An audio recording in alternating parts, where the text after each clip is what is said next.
안녕하세요. 2022년 영화 반장을 맡게 된 김수현입니다. bun부교회 어린이부에서 제일 막내인 우리 영화반과 영화반의 2022년 목표를 소개하고자 이 자리에 섰습니다. 저는 작년에도 영화 반장이었는데요. 작년에 처음 영화반을 맡았을 때에는 목표를 가질 생각은 못했고 영화 반장이 되었으니 내가 할 수 있는 걸 열심히 해보자 라는 마음으로 아이들을 위해 좋은 안식일 학교 순서와 연간 행사에 집중하려고 노력했습니다. 그런데 올해 초 임선화 부장님이 교사 베이직이라는 어린이 사역에 관한 책을 읽고 1년 동안 목표가 있는 반과 없는 반은 성장의 차이가 있다는 내용을 봤다며 bun부교회 어린이반의 성장을 위해 올해부터 목표를 정하고 기도하는 한 해를 보내자고 제안하셨습니다. 그래서 올해부터 영화반도 목표를 정해봤습니다. 2022년 영화반 목표는 첫 번째 정각 출석하는 영화반, 두 번째 결석이 없는 영화반입니다. 아무래도 영화반 아이들은 나이가 어려서 면역력이 충분치 않고 여러 가지 질병에 취약한 연령인데요. 올해도 코로나로 많이 힘든 일상이지만 하나님의 보호하심으로 건강하고 아픈 친구 없이 결석을 하지 않는 영화반이 되었으면 좋겠다는 바람으로 결석이 없는 영화반이라는 목표를 정해보았습니다. 그리고 저는 어떤 일이든 기초가 탄탄해야 한다고 생각합니다. 어린 영화반 때부터 교회의 정각 출석을 실천하면 앞으로 유치반, 유년반, 소년반, 청년에 이르기까지 좋은 습관을 기를 수 있을 것 같아서 정각 출석하는 영화반을 우리 반의 목표로 삼았습니다. 어떻게 보면 누구나 할 수 있고 부담 없다고 생각하실 수 있겠지만 의외로 어린 아가들이 부모의 마음대로 되지 않는다는 걸 아시는 분들은 다 아실 거라 믿습니다. 저희 영화반 교사들은 천천히 아이들의 입장에서 아이들의 마음을 헤아리고 사랑해주며 말씀 안에서 아이들을 잘 지도하겠습니다. 현재 영화반은 교사가 5명이고 학생은 6명입니다.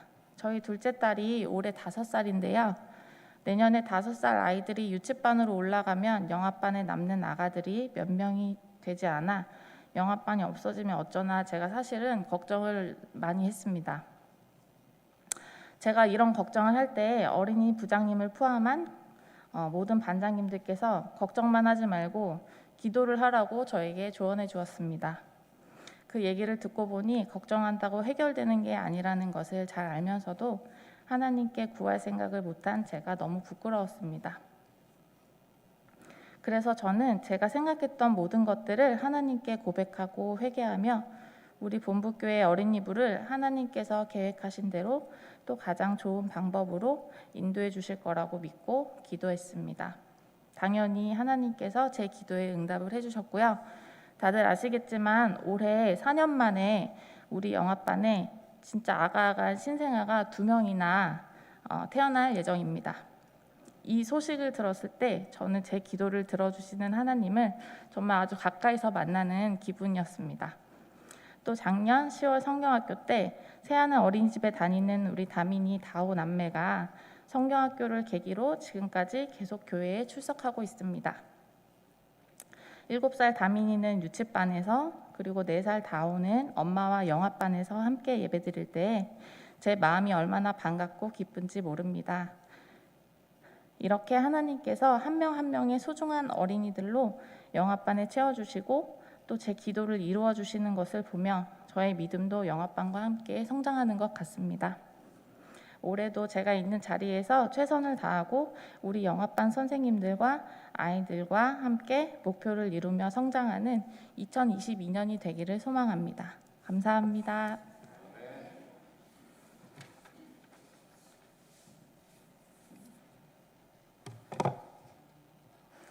안녕하세요. 2022년 유치부 반장 김은혜입니다. 날씨가 쌀쌀하지만 봄 기운을 느끼는 안식일입니다. 저희 유치반 교사들은 봄에 새싹같이 파릇파릇한 미취학 어린이들 마음속에 생명의 씨앗이신 예수님의 말씀을 심어주는 일에 최선을 다하고 있습니다. 저희 유치반은 6살 4명, 7살 5명, 아이들과 6명의 교사들이 사랑하는 마음으로 지도하고 있습니다. 작년에는 6명이었는데요. 지난 성경학교 이후 예수님께서 보내주신 새로운 어린이들과 올해 영합반에서 진급한 어린이들까지 9명이 되어 유치반 교실에서 알콩달콩 함께 예배를 드리고 있습니다.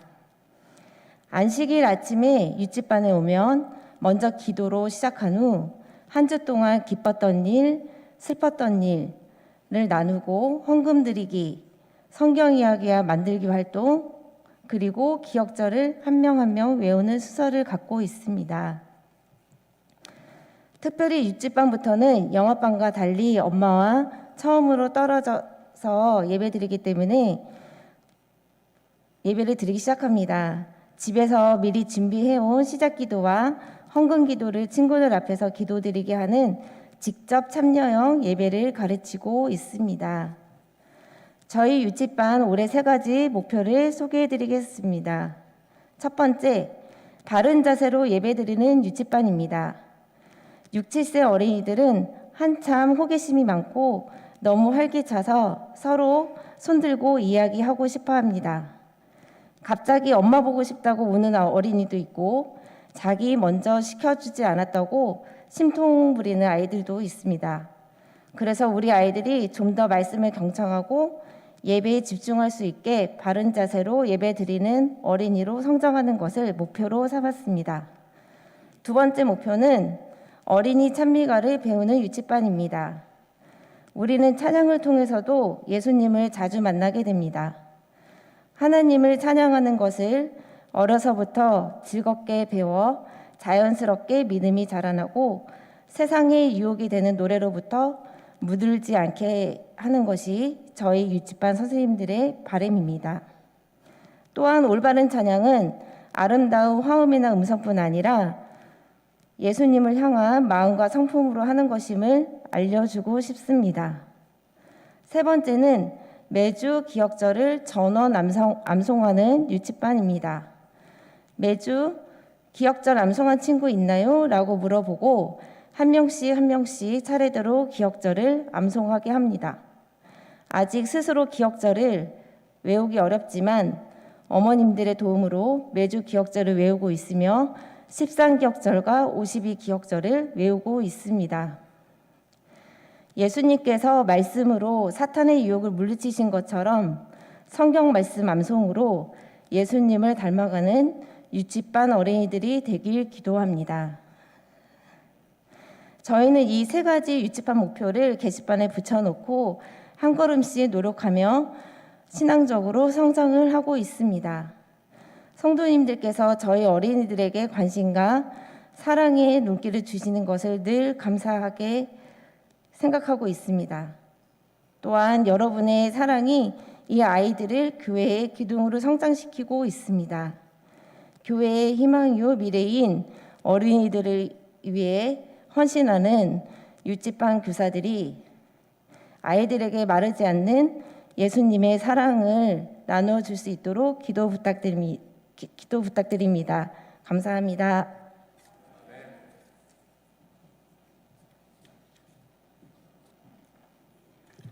안녕하세요. 저는 2022년도 분부교회 어린이부 유년부장을 맡은 이나금입니다. 먼저 부족한 저를 어린이 교사로 불러주시고 이 자리에서 유년반을 소개할 수 있는 기회를 주신 하나님께 감사드립니다. 먼저 유년반 교사를 소개해드리겠습니다. 교사로는 반태욱 선생님, 이소연 선생님, 그리고 새로 오신 우리 서인규 목사님 사모님이신 신아름 사모님과 저 이렇게 4분의 선생님들이 계십니다. 그리고 아이들은 초등학교 1학년, 2학년, 3학년 아이들이 모여 있습니다. 우리 아이들이 아직 초등학교에는 들어갔지만 아직 유치원생 티를 다 벗지 못해서 교회에서 아마 제일 많이 뛰어다니고 목소리도 크고 그럴 겁니다. 그런데 아시다시피 교회뿐만이 아니라 우리나라 어린이들 수가 참 많이 줄었지요. 우리나라 출산율이 점점 줄어서 2020년 통계청 출산율을 보면 여성 한 명당 자녀를 0.84명을 낳는다고 해요. 그래서 OECD 국가 중에서 한국이 꼴찌를 했다고 합니다. 이 영향인지 저희 교회에서도 한 1년 전쯤만 해도 아이들이 많이 줄어서 없었어요. 그래서 유년반도 5명밖에 없었고요. 그래서 지난 1년간 모든 어린이 교사들이 어린이들을 보내주시기를, 또 어린이부가 부흥되기를 간절히 기도했습니다. 그런데 저희가 기도 응답을 받았을까요? 네, 예수님께서는 저희 기도에 응답해 주셨습니다. 유치반에서 유년반으로 진급하여 올라온 아이들이 3명이 있었고요. 그리고 새로 나오게 된 아이들도 3명이나 늘었습니다. 우리 교회에 김지원 집사님의 쌍둥이 손주들이고요. 그리고 올해 초등학교 2학년이 된 수연이와 현수가 새롭게 교회를 나오게 됐고요. 그리고 우리 어린이 부장님의 조카인 동이가 또 저희 교회에 출석하게 되었습니다. 이렇게 해서 지금 유년반은 1년 사이에 5명에서 2배가 넘는 11명의 어린이가 예배를 드리고 있습니다. 한 명의 영혼을 교회로 인도하기가 정말 쉽지 않은 때에 3명의 새로운 어린이들이 부모님과 함께 교회에 출석한다는 것은 정말 기적과도 같은 일입니다. 저희의 기도에 응답해 주신 하나님께 영광을 돌립니다. 이렇게 보석 같은 11명의 아이들과 함께 저희는 안식일마다 행복한 안교 시간을 갖습니다. 그리고 교사들이 함께 목표를 세우고 기도하고 있습니다. 올해 유년반의 목표는 새로운 양의 교회 정착과 잃은 양의 회복입니다. 저희 유년반에도 2명의 잃은 양이 있습니다. 그 아이들이 부모님과 함께 다시 교회로 발걸음을 하기를 간절히 기도하고 있습니다. 저희 기도가 멈추지 않는 한 분명히 주님께서 주님의 때에 응답해 주실 것이라고 믿습니다. 성도님들 보시기에 때로는 우리 어린이들이 교회에서 너무 뛰어다니거나 가끔은 예배 시간에 방해가 될 만큼 떠들기도 하고 또 여러 가지 다른 모습들에 걱정이 되실 때도 있을 것이라고 생각합니다. 하지만 걱정 대신 건강하게 잘 자라고 있구나 하고 사랑의 눈으로 봐주시고 20년, 30년 후에 우리 교회의 기둥이 될 우리 아이들을 위해서 더욱 기도로 양육해 주시기를 부탁드립니다. 저희 부모들과 교사들도 더욱 말씀과 기도로 점점 악해져 가고 복잡해져 가는 이 시대에서 살아가는 우리 아이들이 선악을 분별할 수 있는 분별력을 가르치고 주님의 귀한 동역자로 성장하도록 최선을 다해 노력하겠습니다. 끝으로 분부교회 어린이들과 어린이부를 이끌고 계신 우리 임선아 부장님이야 모든 교사들을 위해서 기도해 주시고 또한 사랑을 듬뿍 담아 재정적으로도 아낌없는 지원을 부탁드립니다. 하나님의 은혜가 이 안식일 분부교회 모든 성도님들과 가정에 넘치도록 함께 하시길 바라며 이상으로 유년반 소개를 마치겠습니다. 감사합니다.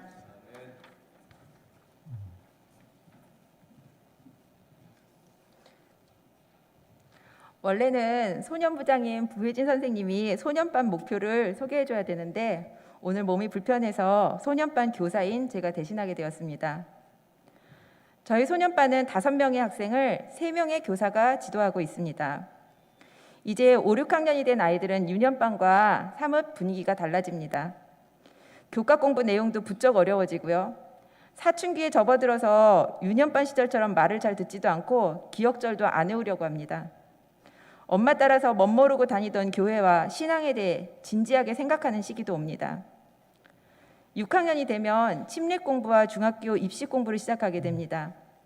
대부분의 본부교회 어린이들은 삼육중학교를 지원하게 되는데 중학교 입시에 성경이 필수 과목이다 보니 매년 목사님께서 침례 공부와 성경 공부를 도와주고 계십니다.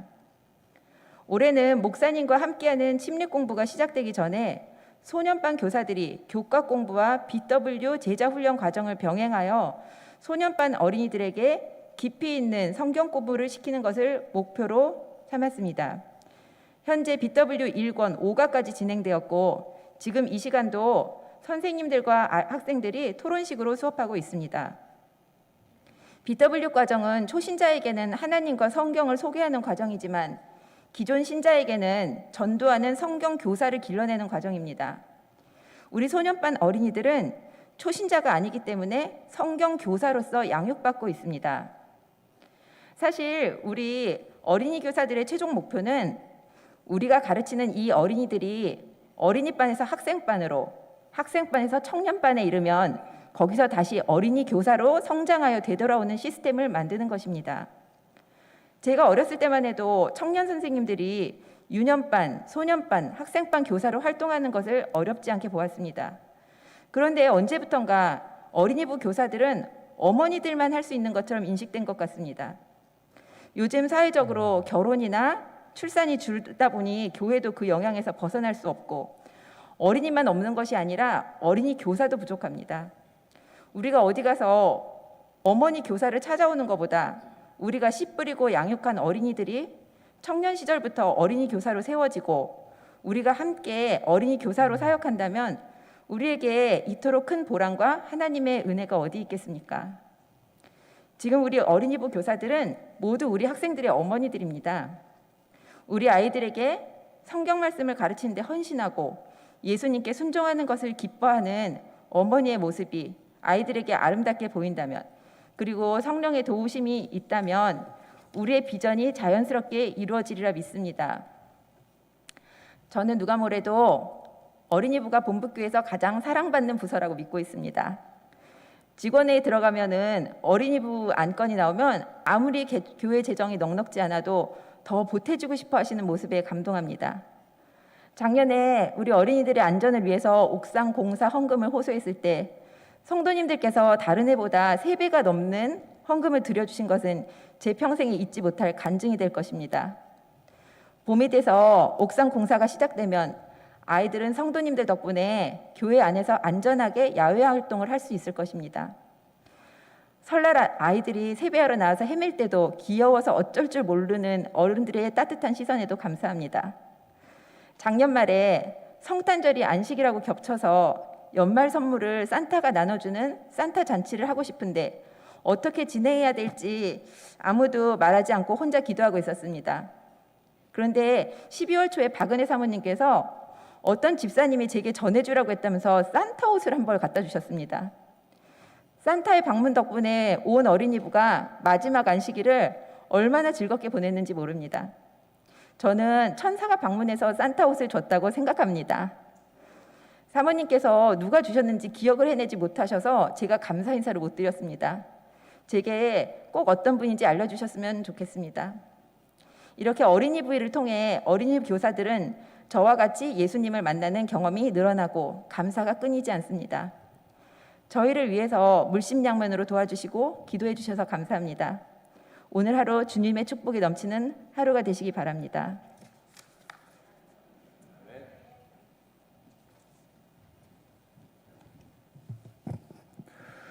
네, 순서를 준비해 주신 우리 어린이 부장님 이하 모든 부장님께 정말 감사드립니다. 다음 세대를 키워내는 것이 쉽지 않은 일이겠지만 정말 즐거운 마음으로 헌신하시는 우리 모든 부장님들을 위해서, 그리고 우리 아이들을 아낌없이 지원해 주는 우리 모든 성도님들을 위해서 서로가 큰 박수로 격려해 주시면 감사하겠습니다. 네, 감사합니다. 네, 정말 뿌듯합니다. 너무 감사합니다. 네. 네, 이 시간은 기억절 암송 시간입니다. 기억절을 한번 다 같이 한번 읽고 난 후에 눈을 감고 암송하도록 하겠습니다. 네, 시작. 그리스도께서는 한 것의 그림자인 손으로 만든 성소에서 들어가지 아니하시고 바로 그 하늘에 들어가사 이제 우리를 위하여 하나님 앞에 나타나시고. 히브리서 9장 24절 말씀입니다. 네. 다 같이 눈을 감고 이번엔 암송해 보도록 하겠습니다. 시작. 그리스도께서는 참것의 그림자인 손으로 만든 성소에서 들어가지 아니하시고 바로 그 하늘에 들어가사 이제 우리를 위하여 하나님 앞에 나타나시고. 히브리서 9장 24절 말씀입니다. 네, 감사합니다. 다음 안식일 기억절도 꼭 배우시면 감사하겠습니다. 네, 이 시간은 기억절 수강 끝났고요. 네, 우리 교과 공부 시간인데요. 교과 공부는 우리 정순영 장로님께서 합반으로 진행해 주시겠습니다. 네, 감사합니다.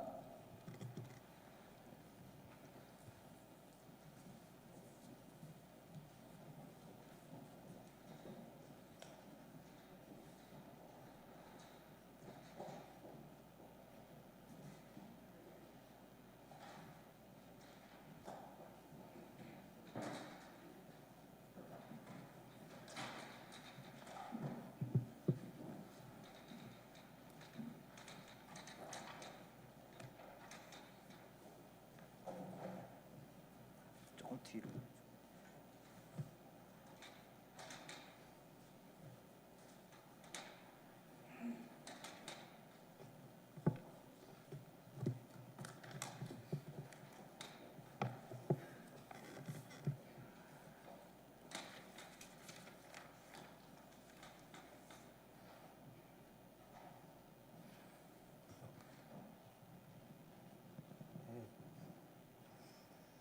교과 공부 시간입니다.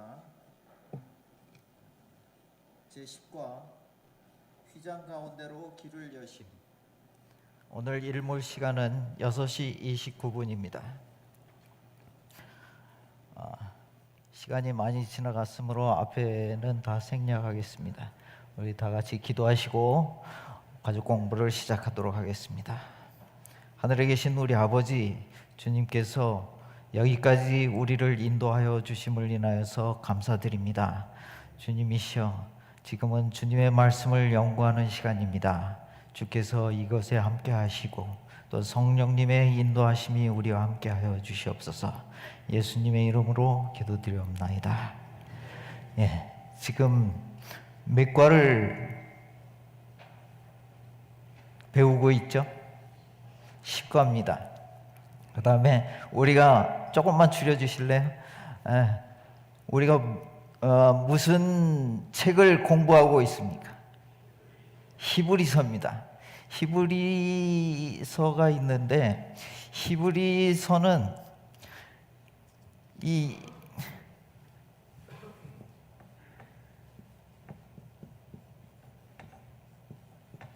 히브리라는 말이 무슨 말입니까? 아니, 다른 책들 보면 마태, 마가, 누가, 요한 뭐 하면 사람 이름인지 금방 알겠는데 히브리 하면은 생각나는 게 저는 딱 하나 있습니다. 히브리 노예들의 합창 뭐 그런 거. 음악을 좋아하니까요. 히브리가 무슨 말입니까? 근데 도대체 모르시죠? 잘 생각이 안 나시죠? 히브리라는 말은 무슨 말인가 하면은 강을 건너다 뭐 그런 뜻을 갖고 있습니다. 이걸 언제 제일 처음 사용하게 되었는가 하면은 창세기 14장 13절에 보면은 아브라함 그 일가를 다른 사람들이 그렇게 부르게 됩니다.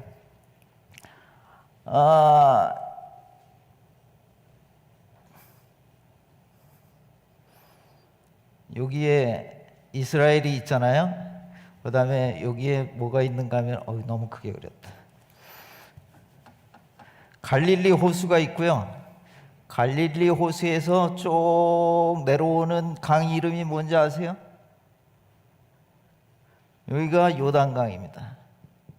요단강.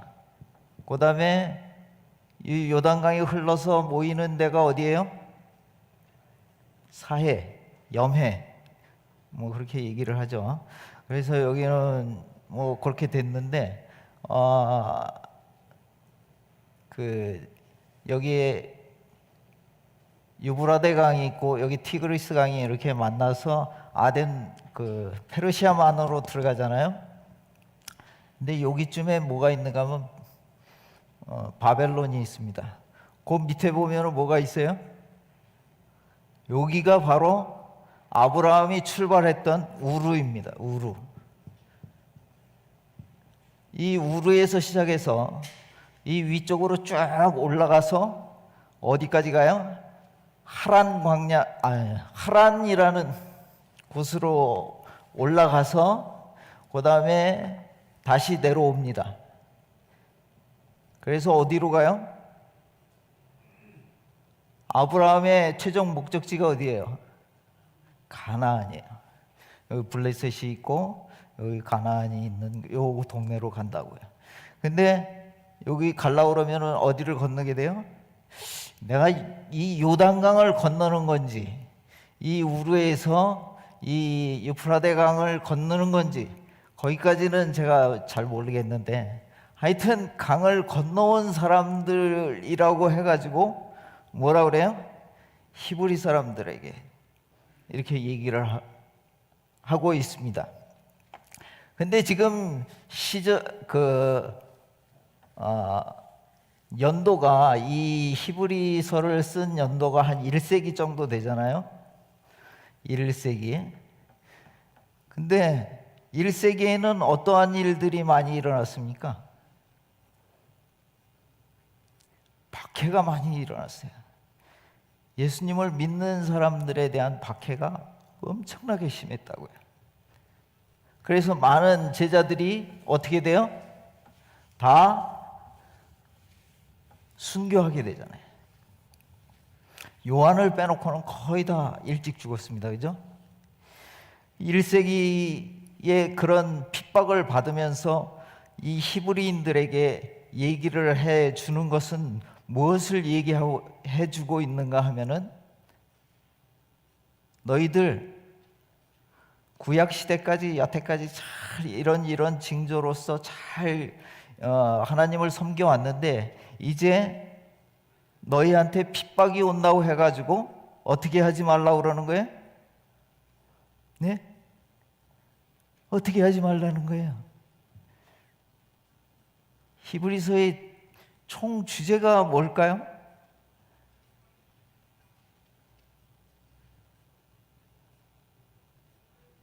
히브리서의 총 주제를 알아야지 뭐 히브리서를 연구하고 말고 그럴 거 아니에요. 히브리서의 총 주제가 뭘까요? 예? 떠나지 말라는 거예요. 어디에서? 교회에서. 교회에서 떠나지 말라고요.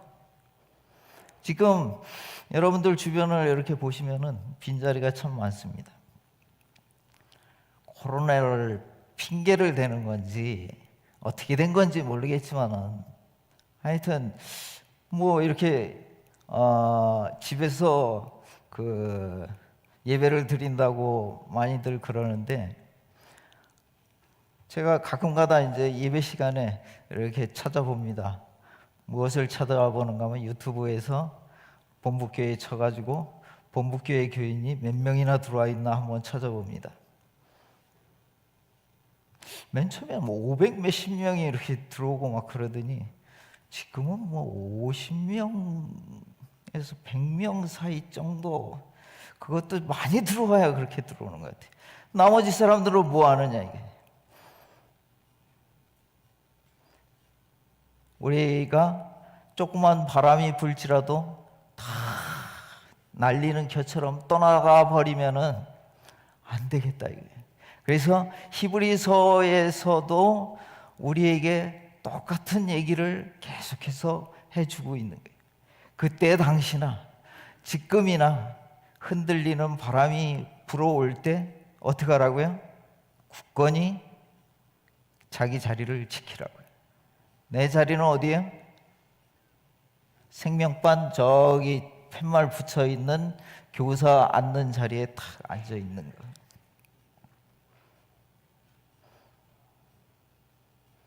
그게 자기 자리를 지킬 줄 아는 그런 사람이 되어야 되겠다.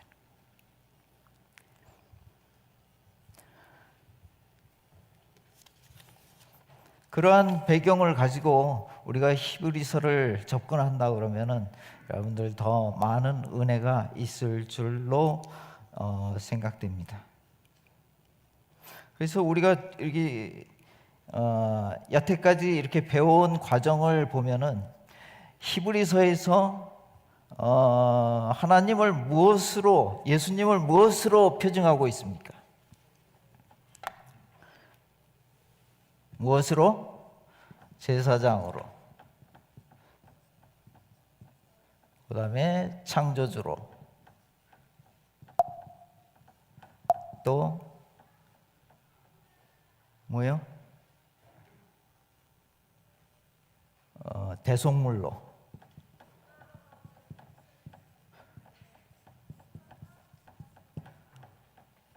천사보다 탁월한 분으로, 그렇게 계속해서 우리한테 얘기하고 있잖아요. 왜 자꾸 이 탁월하다는 것을 강조할까요? 이런 탁월하신 분이 우리의 뭐 된다고요? 예? 여러분들 좋아하는 거 있잖아요. 예? 백 된다고, 백. 백이 든든하면 여러분들 좋죠. 백이 든든하면은요, 어디 가든지 두려울 게 없어요. 또 우리가 모르는 길을 가더라도 안내자가 거기에 쫓아서 붙는다고 그러면은 뭐 아무 걱정 없이 이렇게 쫓아다닙니다. 어떤 사람은 심지어 해외여행을 가라 그랬더니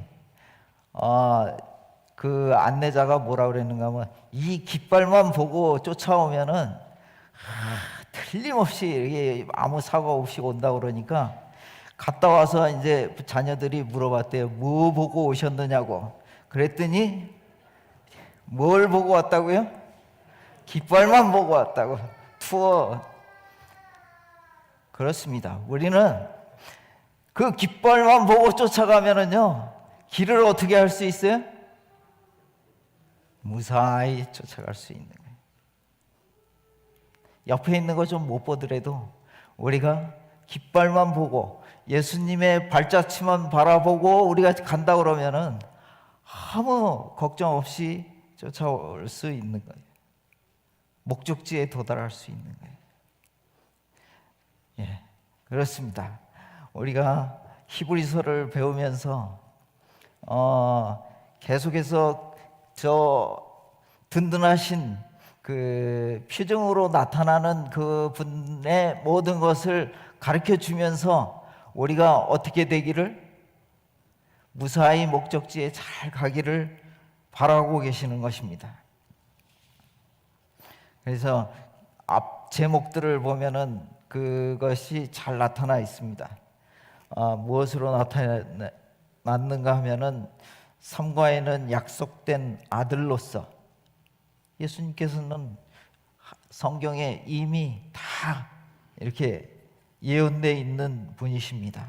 그 다음에 신실한 형제로서 쉼을 주시는 분으로서 제사장으로서 영혼의 다스로 새 언약의 중보자로서 온전한 제물 되신 분으로서 오늘 드디어 어디로 제목이 뭐예요? 제목이 뭡니까? 휘장 가운데로 길을 여심. 다른 데도 아니고 어디로요? 휘장 어디로? 가운데로 길을 여셨단 말이에요.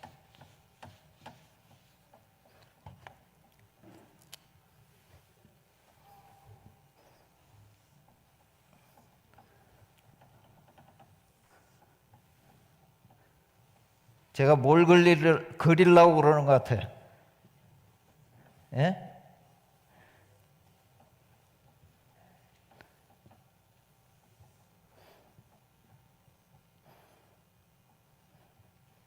이게 뭐예요?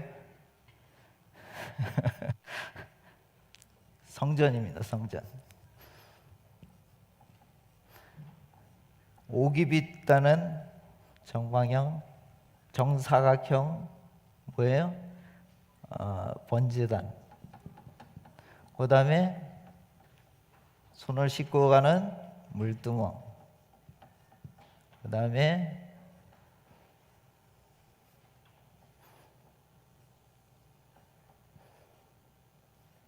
이게 5규빗, 이게 10규빗, 50규빗, 50규빗 그렇게 되어 있습니다.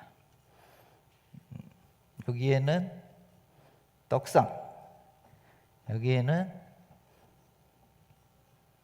촛대, 그 다음에 여기에는 분향단, 그 다음에 우리가 제일 귀히 여기는 뭐예요? 법궤, 시은소가 있는 법궤입니다. 이게 성소예요. 자, 여기 성소에는 휘장이 몇 개가 좀 그런가요? 질문이 휘장이 이렇게 하나가 돼 있고 그다음에 휘장이 또 있습니다. 그리고 휘장이 또 있습니다. 이 휘장의 역할은 무엇입니까? 휘장의 역할이 뭘까요? 휘장은 맨 처음에 문의 역할을 합니다. 문이 몇 개 있을까요? 성소에는 하나, 둘, 셋. 그죠? 세 군데가 있습니다. 그래서 문의 역할을 합니다. 이스라엘 백성들이 광야에서 레위 지파 사람들이 중에서 제사장이 들어와서 제사를 지내고 그다음에 성소를 통해서 지성소 앞에 있는 여기까지 나아갔다가 1년에 한 번 어디로 들어가요? 지성소로 들어가는 거. 이게 제사의 패턴이잖아요. 이런 문의 역할을 합니다. 문의 역할을 하고 그다음에 또 이 휘장은 무슨 역할을 해요? 모세의 그 형 아론의 자식들이 여기를 그냥 껍적거리다가 어떻게 됐어요? 그 자리에서 죽었잖아요. 그래서 우리가 하나님의 영광을 직접 본다 그러면은 아주 좀 안 좋게 될 수도 있습니다. 그래서 우리 지금 이곳에 있는 뭐라 그럴까요? 이 단상도 아주 그 성소의 법궤처럼 우리가 생각을 하잖아요. 그래서 어린이들이 이쪽에 막 올라와서 뛰어놀고 그러는 것을 우리가 조금 안 좋게 생각해요. 지금은 뭐 상징적인 의미지만은 하여튼 이곳에 올라오는 것을 그렇게 생각을 합니다. 이렇게 휘장은 그런 역할을 또 보호해주는 그런 역할도 하고 또 하나는 뭔가 하면은 제일 중요한 역할이 뭘까요? 휘장의 제일 중요했던 역할 중에 첫 번째, 제일 중요한 것. 휘장은 무엇을 상징해요? 예수님의 몸을 상징합니다. 그래서 다른 휘장은 다 뭐 제껴두고 이 지성소로 들어가는 휘장을 어떻게 했어요? 예수님께서 십자가에 달리심으로 그때 어떻게 됐어요? 위에서부터 아래까지 찢어버렸다. 그래서 우리 오늘 제목처럼 무엇이 되는 거예요? 제목이 뭐예요? 다시 한번 읽어보세요. 휘장 가운데로 길을 여셨다는 거예요. 여기 길을 여셨다니까요. 그래서 우리가 누구한테 나갈 수 있어요? 하나님께 나갈 수 있는 거예요. 그 하나님이 우리의 든든한 무엇이기 때문에 우리가 법정에 가면 제일 무서운 사람이 누구예요? 판사죠. 판사가 너 죄 있어 그러면은 뭐예요? 죄 있는 거예요. 너 무죄하면은 집에 가는 거고. 그죠? 자, 우리의 대제사장 되신 예수님께서 어떻게 하고 계세요? 우리를 변호해 주고 계신다니까요. 그래서 그 든든한 우리의 대제사장 되신 예수님을 우리가 뒷백으로 두고 있기 때문에 우리는 그 법정에 서더라도 마음이 어떨까요? 마음이 어떨까요?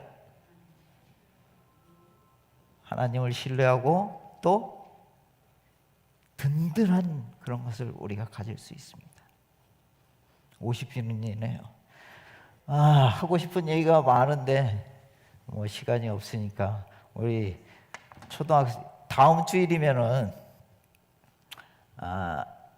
우리가 히브리서의 뭐 핵심장이라고 생각하는 믿음장을 배우게 됩니다. 그죠? 근데 과연 믿음이 뭔가?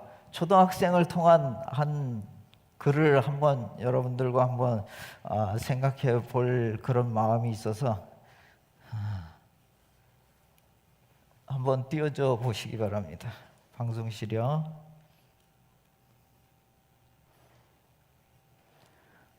요즘 제일 무서운 게 뭐예요?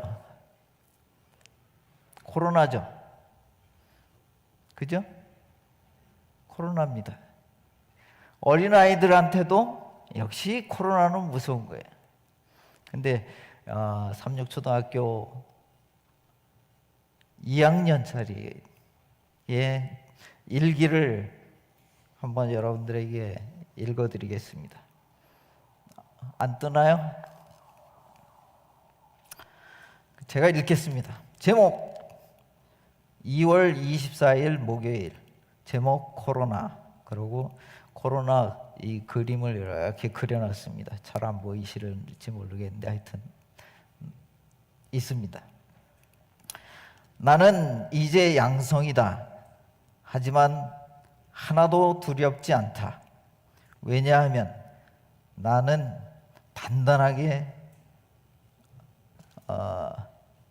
마음을 단단하게 먹었기 때문이다.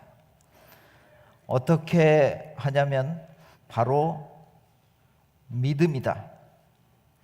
무슨 믿음이냐면 하나님이 나를 재림으로 데려가실 때 나사로처럼 죽다 살아날 수 있다는 믿음이다. 나는 그 믿음을 가지고 마음의 주머니 속에 믿음을 쏙 넣는다고 이렇게 그려놨습니다. 쏙 넣는다. 나는 믿음으로 하나도 무섭지 않았다. 그리고 나는 믿음이라는 말이 참 좋은 것 같다. 그리고 코로나를 해치울 것 같은 말이 있다. 바로 코로나여 물러가라. 그리고 이렇게 휙 이렇게 날아가는 그런 모양을 해놓고 코로나가 그냥 붕 떠서 이제 바깥으로 쫓겨나는 것 같은 그런 그림을 그려놨습니다. 이것만 기억한다. 우리의 믿음이 이 초등학생만큼 강한가요? 여러분의 믿음이 정말 든든한가요? 아멘입니다. 예. 그러시면은 우리가 하나님의 깃발을 보고 쫓아가면은 충분히 본향에 다다를 수 있을 거라고 생각합니다. 할 말은 많지만은 오늘 여기서 줄여야겠습니다. 예, 감사합니다.